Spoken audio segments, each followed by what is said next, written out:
नमस्कार मम्मी। नमस्कार। हजुरको शुभ नाम? मेरो नाम सीतागिरी। सीतागिरी। कहाँदेखि आउनुहुन्छ? बगैला कृषि क्याम्पसबाट। बगैला कृषि क्याम्पसदेखि चाहिँ हाम्रो भैरव आजवानसम्म थेरापी गर्न आउनु भएको छ। कति भयो नि थेरापी गर्न आउनु भएको? थेरापी गर्न आएको 3 महिना पुगेर 4 महिना लाग्यो। 3 महिना पुरा पुगेर चाहिँ 4 महिना लाग्न लाग्यो भन्नुभएको छ। अनि थेरापी गर्न चाहिँ कसको जानकारीबाट चाहिँ आउनुभयो नि? हाम्रो अनारी देवी मम्मी चाहिँ थेरापी गर्न आउनुहुन्थ्यो। उहाँको जानकारीबाट चाहिँ हजुर पनि थेरापी गर्न चाहिँ आउनुभयो। के समस्या लिएर आउनुभयो नि हजुरले हाम्रो आजवान थेरापीसम्म? मेरो दाहिने खुट्टो चाहिँ कम्मरदेखिबाट खुट्टोसम्म दुख्थ्यो मेरो पछाडि भाग। हजुर। अनि गरी महिना आएपछि खुट्टा पोल्ने झमझमाउने पत्तालो पोल्ने झमझमाउने गर्थ्यो। हजुर। अनि त्यही विषय त्यही हो, विषय खास गरेर खुट्टा हो। हजुर। अनि खुट्टा नै त्यो पत्तालो पोल्ने झमझमाउने गर्थ्यो। त्यही समस्या लिएर खुट्टा एकदमै जमजमाउने दुख्ने पोल्ने हुन्थ्यो होइन। गर्मी महिना लागेपछि चाहिँ एकदमै खुट्टा पोल्ने समस्या लिएर अनि खुट्टाको चाहिँ नसा चाहिँ राम्रोसँग नभएर चाहिँ थेरापी गर्न आउनु भएको। प्रेसरको समस्या पनि थियो हजुरलाई? प्रेसरको समस्या त छ पनि थियो पनि।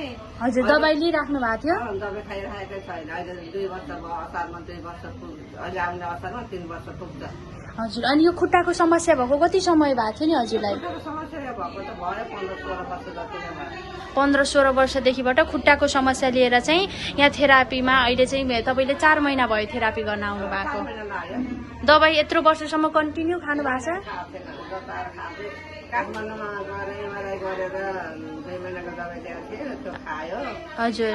सन्चो भएको थियो, फेरि दुख्यो, फेरि गोरखपुर गएर फेरि गोरखपुरको दबाई खायो 6 महिनासम्म। हजुर। ठिक भएको थियो। हजुर। फेरि अब दुख्न थालेर नि थेरापी अरे सन्चो हुन्छ अरे भनेर जानकारी पाएर नि थेरापी गर्न। ए हस्पिटल पनि धेरै धाउनु भयो हजुरले। अनि अहिले थेरापी गरेको तपाईँले 3 महिना भएको छ। यो 3 महिनाको अवधिमा कस्तो भएको छ नि अहिले हजुरको खुट्टा दुख्ने समस्या कस्तो छ? 3 महिनाको अवधिमा सन्चो त भएको छैन, तर त अलि धेरै कम भएको छ। पहिला भन्दा धेरै कम चाहिँ भएको छ। पहिला चाहिँ एकदमै दुख्ने ओर्ने हुन्थ्यो, एकदमै खुट्टा पोल्ने हुन्थ्यो, बस्दाखेरि चाहिँ केही नहुने, अलिकति हिँडेपछि चाहिँ एकदमै दुख्ने। अहिले चाहिँ त्यो छैन। अहिले पहिला भन्दा खुट्टाको समस्या चाहिँ सन्चो पनि भएको छ। खुसी हुनुहुन्छ? अनि हजुरले मेसिन पनि यो घरमा भित्राउनको लागि चाहिँ बुकिङ गर्नु भएको छ? के विचारले बुकिङ गर्नुभयो नि? यो मेसिन बुकिङ गर्न चाहिँ अब आफू पनि बुढी हुँदै गयो। अब आधाभन्दा भोलिभन्दा आधा अब झन् हातबाट दुख्ला, झन् जिउ दुख्ला। पहिलादेखिको रोग ब्याध निस्केला। अनि त्यसपछि मेरो घरको परिवारहरू छोराबुहारी नाति नातिनालाई रोकथामको लागि होला भनेर चाहिँ त्यही भएर बुकिङ गरेको। आफ्नो घर परिवारको लागि र आफ्नो लागि पनि अब उमेर बढ्दै गइसकेपछि झन् पुरानो रोग निक्लिन्छ भनेर चाहिँ रोकथामको लागि चाहिँ मेसिन बुकिङ गर्नुभयो। खुसी पनि हुनुहुन्छ? खुसी त एकदम अलिअलि हो र। धेरै खुसी हुनुहुन्छ होइन? अनि हाम्रो सर मिसहरूलाई के भन्न चाहनुहुन्छ? सर मिसहरूलाई धेरै धेरै धन्यवाद। तपाईँहरूको यस्तै माया गएर धेरै मेसिन बिक्री होस्।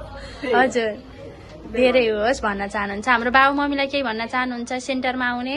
बाबु मम्मीलाई चाहिँ सधैँभरि चाहिँ थेरापी गर्न आउनु, अनि यस्तै माया दया गरेर मेसिनमा अँगालो हाल्नु। हजुर भनेर भन्न चाहन्छु। अन्त आफू पनि घरमा लैजाँदै हुनुहुन्छ, खुसी हुनुहुन्छ होइन? ल नियमित रूपमा आउनु होला थेरापी गर्नलाई है त। ल धन्यवाद।